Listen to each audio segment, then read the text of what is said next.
The rain-slicked streets of Manhattan glittered beneath the street lamps, the night air cool and damp against the city's restless hum. Inside Aurelia, an upscale fusion restaurant with crystal chandeliers and a waitlist booked for months, laughter and soft jazz mingled in the air. It was the kind of place where billionaires sipped rare vintages without glancing at the price. And the waitstaff moved like choreographed dancers, carrying plates worth more than an average week's wages. Behind the bar, Sophie Miller adjusted her apron, brushing away a stubborn strand of chestnut hair from her cheek. She had been on her feet for 9 hours straight, but the exhaustion in her body was nothing compared to the exhaustion in her heart. Life had not been kind lately. Her mother's medical bills had piled high after her stroke, rent was overdue, and the little savings Sophie had scraped together working double shifts had already vanished. She wasn't here because she wanted to be. She was here because she had no choice. The manager's voice crackled in her earpiece. "Sophie, you've got table 12 VIP and be on your best behavior. That's Ethan Cross." She froze. The name carried weight in New York's business circles. Ethan Cross, real estate mogul, venture capitalist, billionaire playboy in his younger years, and now the CEO of Cross Holdings, one of the most powerful property empires in the country. He was known for being brilliant, ruthless, and according to rumor, utterly impossible to please. And tonight, apparently, he was eating at a rally. Sophie smoothed her apron, grabbed her notepad, and made her way to table 12. As she approached, she noticed the man instantly tall, broad-shouldered, with a perfectly tailored charcoal suit and the kind of confidence that came from knowing the world bent to your will. His face was handsome but hard, lines etched from years of business battles and a life lived in control. Beside him sat a boy, no older than 8, in a custom-made wheelchair. His hair was a sandy blonde, his eyes bright but shadowed by something Sophie recognized all too well: isolation. She pasted on her professional smile. "Good evening, Mr. Cross. I'm Sophie, and I'll be taking care of you tonight." Ethan barely looked up from his phone. "Just the tasting menu. And make sure nothing takes too long." His tone was clipped, impatient. Sophie nodded and turned to the boy, crouching slightly so she was at his eye level. "And for you, sweetheart." The boy's lips curved into the smallest smile. "I'll have whatever my dad's having. But maybe some ice cream after?" Before Sophie could respond, Ethan cut in sharply. "No ice cream. He's fine with the menu." The boy's smile faltered. Sophie's chest tightened, but she said nothing. She took their order and slipped back to the kitchen. But her mind stayed on that small exchange. By the third course, it was clear the boy Liam was restless. He kept glancing toward the large floor-to-ceiling windows at the far side of the restaurant. Outside, the rain had stopped, and the city glowed in 1,000 colors. During a pause between courses, Sophie returned to refill their water. Liam looked up at her. "Do you think I could see the view from over there?" He nodded toward the windows.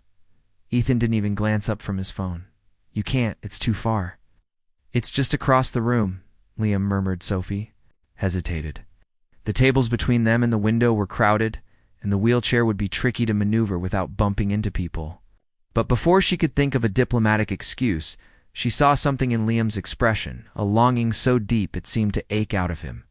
"I could help him," she offered quietly. Ethan's eyes flicked up, cold and dismissive. "That's not your job.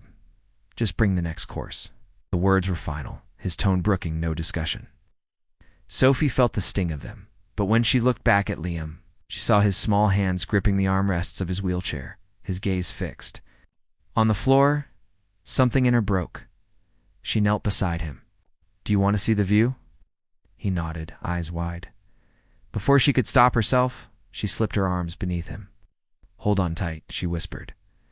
Liam's arms looped around her neck, his small body light but fragile in her arms. She straightened and began weaving carefully between the tables. A few heads turned. Whispers rippled through the room. Ethan's voice rang out behind her, sharp and furious. "Put him down now." She didn't. She carried Liam all the way to the windows. When they reached them, his eyes widened in wonder. "It's beautiful," he whispered, gazing out at the twinkling skyline. His breath fogged the glass as he leaned forward slightly. Sophie smiled. It is, and so are you, kiddo. For a moment, all the noise of the restaurant faded. It was just the two of them, framed against the glittering city. But the moment shattered when Ethan's shadow fell over them. His jaw was tight, his voice low but dangerous. You had... No, right. Sophie turned to face him, her pulse pounding. Maybe not. But someone had to show him he's more than a piece of glass you keep on a shelf. The billionaire's eyes hardened, but there was something else there too, something Sophie couldn't quite read. Without another word, he took Liam from her arms, returned to their table, and left shortly after, without even waiting for dessert. 2 days later, Sophie was called into the manager's office. She braced for the worst, a reprimand, maybe even being fired. But instead, her manager looked puzzled. A man named Ethan Cross called. He wants to speak to you, said it was urgent. Sophie's heart skipped. She hesitated, but dialed the number. When Ethan answered, his voice was different, less clipped, more measured. Meet me at Central Park. Tomorrow, 4 p.m., bring a jacket. And thank you for what you did. The next day, Sophie arrived at the park to find Ethan and Liam near the fountain. The boy's face lit up when he saw her, and he wheeled himself toward her with surprising speed. Sophie, I've been practicing with my new chair. It moves better outside. Ethan watched the reunion silently, his hands in his coat pockets. When Sophie glanced at him, she noticed something had changed. His usually immaculate hair was slightly wind-tossed, and there was a weariness in his eyes that spoke of more than late nights at the office. I owe you an apology, he said finally. I thought I was protecting him, but I've been. Him from living, seeing him with you. It made me realize I'd been doing it all wrong.